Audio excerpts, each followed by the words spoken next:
जय हिंद, जय भारत। स्वागत है आप सभी का हमारे जुल्म की दास्तां मेरी जुबानी के नए अध्याय में। उम्मीद है आप सभी अच्छे होंगे और अपना अपना स्वास्थ्य का ध्यान रख रहे होंगे। आइए शुरू करते हैं आज की कहानी। आज की कहानी है कैथरीन हाउसर की। कैथरीन हाउसर के रेप और कत्ल की। उनका बड़ी ही बेरहमी से किसी ने एक दिन सुबह कत्ल कर दिया और किसी को आस पड़ोस में कान खबर तक भी नहीं हुई कि वो किसने किया, कब हुआ, कैसे हुआ, किसी को पता नहीं चला। आइए शुरू करते हैं आज की कहानी है कैथरीन हाउसर की। कैथरीन हाउसर एक खुश मिजाज लड़की थी। वह उनके पास पैसों की कोई कमी नहीं थी। वह अपने हिसाब से जीना जानती थी। इसी के चलते उन्होंने अपनी 4 साल की नाखुश शादी में भी तय किया कि वो अब उस शादी के बंधन में नहीं रहेंगी और वो अकेले रहेंगी, क्योंकि वो खुद पे डिपेंडेंट थी। उनको किसी की ज़रूरत नहीं थी, तो उन्होंने खुद रहने का फैसला किया। और एक दिन 4 साल के बाद वो एक नए शहर में शिफ्ट हो गई और जिस शहर का नाम था नॉभिल। एलाबाकी के शहर नॉभिल में वैसे तो किसी को भी अपनी तरफ आकर्षित करना आसान नहीं था, लेकिन जब वहाँ पर कैथरीन आई तो उनको देखकर लोग उन्हें देखने लगे। उनसे उनकी नज़रें नहीं हट रही थी। सब लोगों की नज़र उन पे थी, क्योंकि वो एक बहुत ही लग्जरियस गाड़ी जो कि रेड कलर की थी, उसमें बैठकर जब वो नॉभिल शहर में एंटर हुई, सबका ध्यान उन्होंने खींच लिया और सब लोग उन्हें ही देख रहे थे। वो बहुत ही खुशमिजाज थी। उनके दोस्तों की माने तो उनका कहना ये है कि वो सबसे मिलनसार थी। अगर किसी ने उनसे एक बार बात कर ली तो वह उन्हें अच्छे से जान जाता। वो इतनी अच्छी थी कि सब लोग उनसे बात करना पसंद करते थे। उसके बाद वहाँ पर जो स्टीव फिंच थे, जो उनके पड़ोसी थे, वो भी बहुत खुश थे कि चलो कोई तो आया इतना खूबसूरत और इतना मिलनसार पड़ोस में रहने के लिए। तो वो बहुत खुश थे।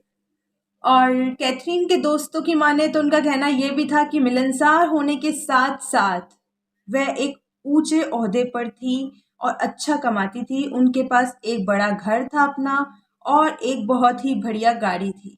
वह अपनी लाइफ अपने हिसाब से जी रही थी और बहुत खुश थी। और जब वो नॉवेल में शिफ्ट हुई तो 1 महीने के अंदर उन्हें वो घर अपना लगने लगा था और वो वहाँ पे बहुत खुश थी। वो एक ऊंचे मुकाम पर थी और उनकी कामयाबी ने उन्हें खुद के फैसले खुद करने का हौसला दिया था। कैथरीन को हमेशा ये लगता था कि उनका भविष्य सूरज की तरह चमकेगा, लेकिन उन्हें क्या पता था कि सूरज को भी कभी न कभी ग्रहण लग जाता है। बुधवार 19 जनवरी की सुबह की शुरुआत हर रोज की तरह हुई। हर जगह चहल पहल स्टार्ट हुई। उसी टाइम स्टीव फिंच, जो कि कैथरीन के पड़ोसी थे, उन्हें किसी के चीखने की आवाज़ आई। वो अपने रोज़मर्रा के काम कर रहे थे, उसी बीच वो उन्हें आवाज़ आई, लेकिन उन्होंने उस पर इतना ध्यान नहीं दिया। उन्होंने उस पर ध्यान इसलिए नहीं दिया क्योंकि वो जो इलाका था वो इतना शांत इलाका था। उसमें कभी भी कोई ऐसा हादसा या कुछ किसी ने किसी के साथ बदतमीज़ी तक नहीं की थी। इतना शांत इलाका था, तो उन्होंने भी इस बात पे ध्यान नहीं दिया कि किसके चीखने की आवाज़ है। स्टीव फिंच के साथ साथ एक और जना था जिसने वो चीखने की आवाज़ सुनी। वो कैथरीन के घर के सामने से निकल रहा था और उसने वो चीखने की आवाज़ सुनी। पहले तो उसने वो आवाज़ इग्नोर कर दी, फिर वो जा ही रहा था, फिर वो सोचता सोचता जा रहा था उसी आवाज़ के बारे में। और वो जो सोचता सोचता जा रहा था, तो उसने फाइनली डिसाइड किया और उसने ऑफिस पहुंचने के बाद, जब वो अपने काम की जगह पहुंच गया, उसके बाद उसने डिसाइड किया कि वो पुलिस को फ़ोन करेगा। उसने पुलिस को फ़ोन किया और पुलिस को बोला कि मैं जिस इलाके से निकल रहा था नोभिल से, वहाँ पे एक घर है, उस घर में से उसने घर का नंबर दिया और बोला उस घर से मुझे चीखने की आवाज़ आई थी और मुझे शक है कि वहाँ कुछ दुर्घटना हुई है। पुलिस ने भी उसको सीरियसली लिया और तुरंत हरकत में आ गई और पुलिस वहाँ से निकली कैथरीन के घर के लिए। और जब पुलिस कैथरीन के घर पर पहुंची तो उन्हें शक हो गया कि यहाँ कुछ ना कुछ तो घटित हुआ है, क्योंकि जो कैथरीन का घर था उसके बाहर चाबियां रखी थी। चाबियों का जो गुच्छा होता है वो बाहर पड़ा था। उस चाबियों के गुच्छे के साथ पास में ही एक ईंट थी जो पूरी तरह से खून से सनी हुई थी, और उस खून से सनी हुई ईंट और चाबियों को देखकर पुलिस को पूरा यकीन हो गया और विश्वास हो गया कि कुछ ना कुछ तो इस घर में घटा है।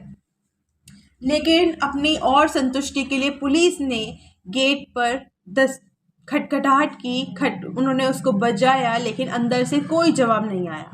तो पुलिस ने खिड़की से ही अंदर झांक कर देखा, और जब पुलिस ने बाहर खड़े होकर खिड़की में से झांक कर देखा तो उन्होंने देखा कि कोई है जिसके पैर दिख रहे हैं और उस पर कोई भी शूज़ या चप्पल नहीं है, और वो सिर्फ पैर हैं जो दिख रहे थे पुलिस को बाहर से। पुलिस अंदर पहुंची, और जब पुलिस अंदर अंदर पहुंचने से पहले पुलिस ने पूरी तैयारी कर ली। उन्होंने पूरे पिस्टल वगैरह हाथ में ले ली, क्योंकि उन्हें ये शक था कि शायद या तो क्राइम अभी अभी हुआ है या फिर अभी भी हो रहा है। पुलिस ने पिस्टल बाहर निकाली, सारे टीम तैयार की, बैटिंग बिठाई, और फिर पूरी तैयारी के साथ उन्होंने उन्हीं चाबी के गुच्छों में से एक चाबी निकाली और उससे दरवाज़ा ओपन किया। और जब दरवाज़ा खोला गया तो दरवाज़ा खोलने के बाद जो पुलिस ने देखा वो बहुत ही हैरान करने लायक था। पूरे घर में हर जगह खून ही खून पड़ा था, और साइड में एक जगह कैथरीन अर्धनग्न व्यवस्था में नीचे ज़मीन पर पड़ी हुई थी। पुलिस ने देखा कि कैथरीन की सांसें अभी भी कुछ बाकी थी, तो पुलिस फौरन उन्हें लेकर अस्पताल पहुंची और बाकी की टीम जांच में जुट गई। और जब उन्होंने जांच की तो उन्होंने देखा कि वहां पर एक पैर, शूज़ जो होता है, शूज़ का निशान था वहाँ पे, जूते का निशान था वहाँ पे, और वो निशान था, और उसके सिवा वहाँ पे जो कैथरीन की सामान थे वो एज इट इज़ पड़े थे। लेकिन वहाँ से अगर कुछ गायब था तो वो था उनका पर्स और फ़ोन। तो पुलिस ने सोचा ये हो सकता है एक लूटपाट का मामला हो, लेकिन जैसा कि वो देख रहे थे बाकी सारा कीमती सामान घर में ऐसा का ऐसा ही पड़ा था, तो वो सोच रहे थे कि ऐसा क्या हुआ होगा कि ये दर्शाया गया कि ये चोरी का मामला है, लेकिन ये चोरी का नहीं है। क्योंकि अगर चोरी का होता तो जो चोर लोग होते वो बाकी का सामान वहाँ छोड़कर नहीं जाते। तो पुलिस जांच में जुटी रही, और फिर पुलिस ने इन्वेस्टिगेशन के तहत लोगों से बात की और कैथरीन के घर वालों से बात की। और जब कैथरीन के घर वालों से बात की तो पुलिस को पता चला कि वो जो घर वाले हैं उनका शक जो था उसके पति पर था। तो पुलिस को पहला संदिग्ध मिल चुका था। पुलिस को जब पहला संदिग्ध मिला तो उन्होंने सोचा कि पहले हम पूरी जानकारी हासिल कर लेते हैं, उसके बाद ही इससे पूछताछ की जाए। और पुलिस ने जब जानकारी में पाया कि कैथरीन 4 साल की शादी तोड़ के अब वो अलग रह रही थी, और अभी वो इंतज़ार कर रही थी अपने डिवोर्स का, लेकिन अभी तक उन्हें डिवोर्स नहीं मिला था और वो उसी का वेट कर रही थी। तो हो सकता है ये कोई पैसों से जुड़ी हुई बात हो, या तो कुछ उनके नाम की कोई पॉलिसी हो, कुछ भी हो सकता है कि उसके चलते उनका पति ना चाहता हो कि वो डिवोर्स हो। भले से कैथरीन खुश थी अलग रह के, क्या पता उनका पति अभी भी जूझ रहा हो। और तो ये सारे क्वेश्चंस पुलिस के दिमाग में थे उस टाइम, और पुलिस यही चाह रही थी कि किसी ना किसी तरीके से पहले वो पूरी इन्फॉर्मेशन हासिल करे, उसके बाद ही वो उनके पति से बात करे। जब पुलिस उनके पति से बात करने के लिए वहां पहुंची तो उन्हें पता चला कि उनका पति जो है उसको कोई अफसोस नहीं था। उसके माथे पर अपनी पत्नी के, जो कि ठीक है अभी वो भले से अलग रह रहे हो, लेकिन एक टाइम तो था जब वो साथ थे, कुछ टाइम तो उन्होंने साथ बिताया था, लेकिन उसके पति के चेहरे पर एक शिकन नहीं थी कि उसकी पत्नी मर गई, कोई अफसोस नहीं था कि उसकी पत्नी का मर्डर हो गया। उसने पुलिस से बोला कि इसमें मेरा कोई हाथ नहीं है, और फिर पुलिस के पास कोई पुख्ता सबूत नहीं थे, तो पुलिस को उसके पति को छोड़ना पड़ा और वो उन्हें छोड़ के वापस इन्वेस्टिगेशन में लग गई। और उसी टाइम और पुलिस को साइड बाय साइड ये भी लग रहा था कि कैथरीन से वो पूछताछ करके पता कर लेंगे कि क्या मामला है, लेकिन उसी टाइम उनके पास फ़ोन आया, उन्हें पता चला कैथरीन जो है वो अब इस दुनिया में नहीं रही हैं। ऐसा हुआ कि जब वो अस्पताल पहुंची उसके 2 घंटे बाद ही उनकी डेथ हो गई थी।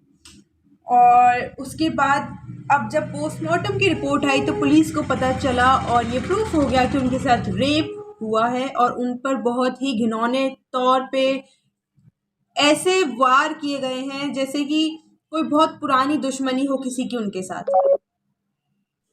अब जिस तरीके से पोस्टमार्टम रिपोर्ट आई थी, पुलिस का शक फिर से उनके पति पर ही गया कि हो ना हो इतना गुस्सा, इतना इतना ज़्यादा जिस तरीके से उनको मारा गया था, ये कोई और नहीं उनका पति ही हो सकता है। अब वो पुलिस वापस से उनके पति से पूछताछ करने पहुंची।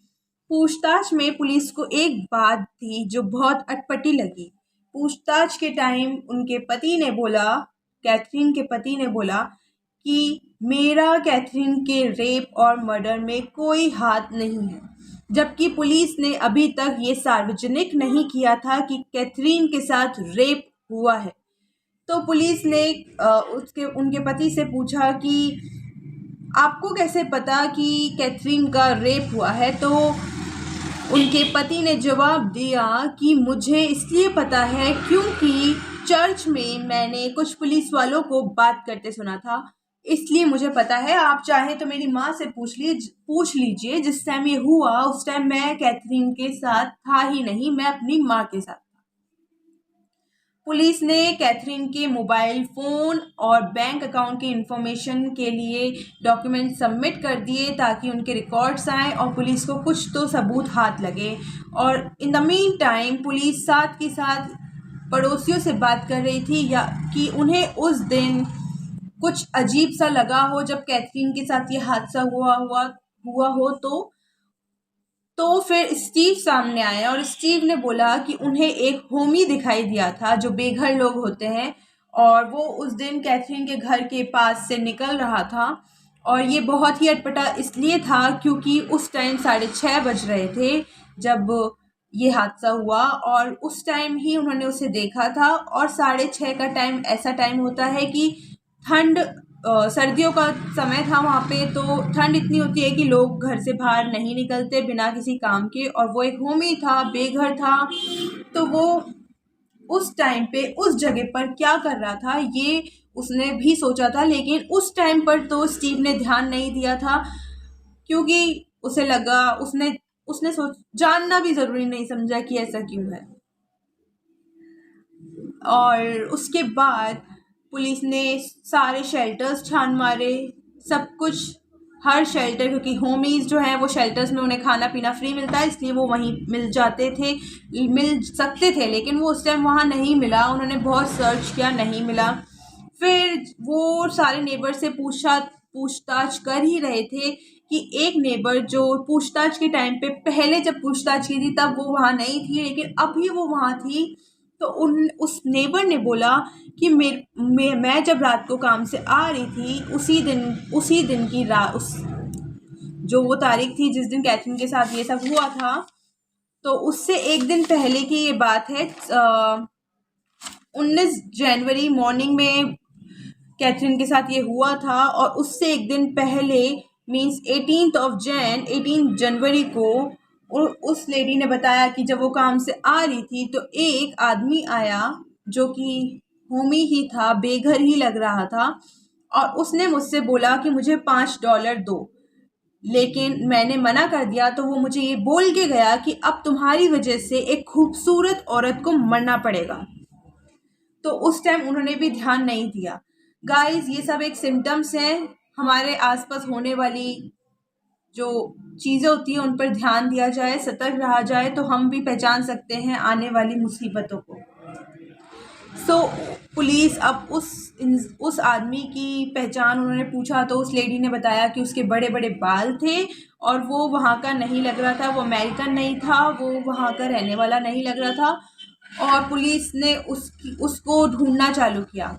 अब पुलिस ने जो पोस्टमार्टम था उसमें डीएनए मिला था, रेप हुआ था तो डीएनए पुलिस के पास था। डीएनए तो उन्होंने उसकी जो पति था उसका डीएनए लिया, सैंपल लिया और उसे जांच के लिए भेज दिया। उसमें भी 1-2 हफ्ते लगते हैं। तो police in the mean time काम किए जा रही थी, सर्च किए जा रही थी, वो सबसे पूछताछ कर रही थी लगातार, क्योंकि जो नोबल जो कॉलोनी थी, जो जगह थी, वो शहर जो था, वहाँ पे लोग इतना ज़्यादा शॉक थे कि वो ये सोच रहे थे कि ये सब जो इसके साथ हुआ है ये हमारे साथ भी हो सकता है, पैसों से कोई मतलब नहीं है, किसी के साथ भी हो सकता है। सब डरे हुए थे, तो पुलिस पर भी बहुत ज़्यादा जोर था, लाइक उनको भी सब लोगों का था, दबाव बना पड़ा था कि वो जल्द से जल्द इस केस को सुलझाएं। लेकिन जब डीएनए रिपोर्ट जो थी वो सामने आई, तो पुलिस के हाथ फिर से खाली रह गए, और रिपोर्ट में ये सामने आया कि जो उनके पति हैं वो डीएनए मैच नहीं था।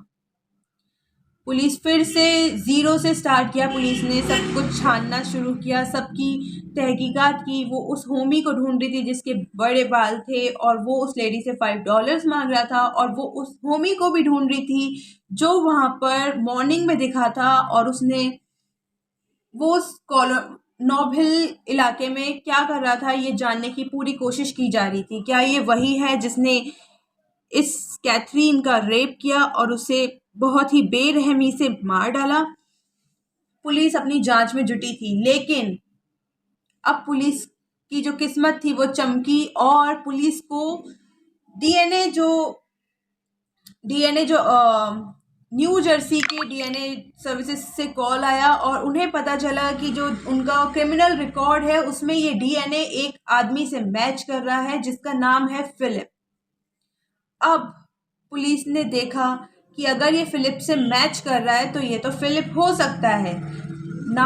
अब पुलिस वालों के पास फिलिप था नहीं, लेकिन उसकी एक फ़ोटो थी। पुलिस ने वो सारे पुलिस डिपार्टमेंट में फ़ोटो भिजवा दी, और विद इन 2 आवर्स जब उन्होंने ये फ़ोटो उसकी हर जगह भिजवा दी, तो पुलिस के पास फ़ोन आया कि 2 पुलिस अफसर जो ड्यूटी पर थे उनको एक कॉल आया था कि यहाँ एक बंद पड़े हॉस्पिटल के पीछे कुछ लोग हैं। जब वो 2 अफसर वहाँ पहुँचे तो वहाँ पे एक आदमी था जिससे उन्होंने उनका नाम पूछा, तो वो फिलिप बता रहा है, और वो मैच है जो पूरे रिकॉर्ड में लोगों उन्होंने भेजी थी इन्फॉर्मेशन, उससे मैच कर रहा है। तो आप देख लीजिए क्या ये वही है। पुलिस वहाँ पहुँची, उन्होंने कंफर्म किया कि ये वही है। उन्होंने उस फिलिप को बोला कि मर्डर के बारे में इन्फॉर्मेशन थी। उस फिलिप के माथे पर कोई शिकन नहीं थी, कुछ नहीं था। उसने ना क्वेश्चन किया, ना कुछ आंसर दिया, ना कुछ।